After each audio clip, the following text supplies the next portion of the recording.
L'ho visto che era in difficoltà perché lui era caduto dal questo coso gonfiabile.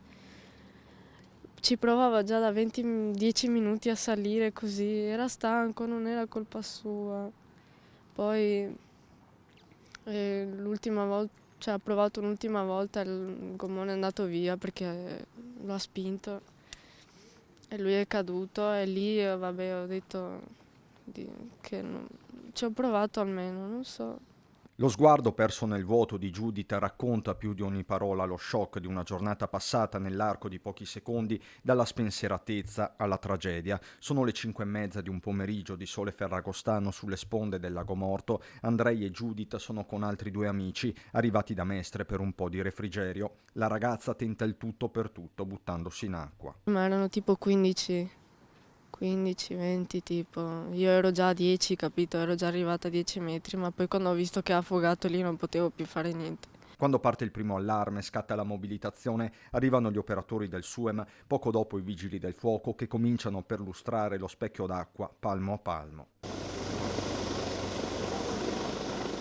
Lo fanno dall'alto con l'elicottero, ma soprattutto scandagliando le fredde acque del lago con il nucleo sommozzatori.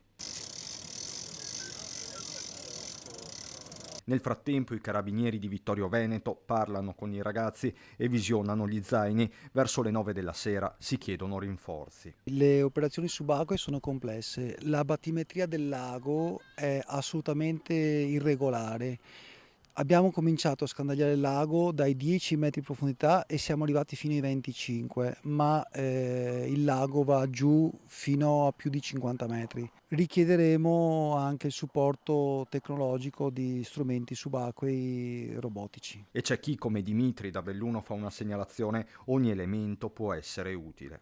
Per ora abbiamo visto solo un puntino, quindi non sappiamo effettivamente se sia il corpo o meno, quindi non giungo a conclusioni affrettate. Anche la comunità di Nove assiste alle operazioni, qualcuno riporta esperienze passate, quel lago dove c'è il divieto di balneazione non perdona.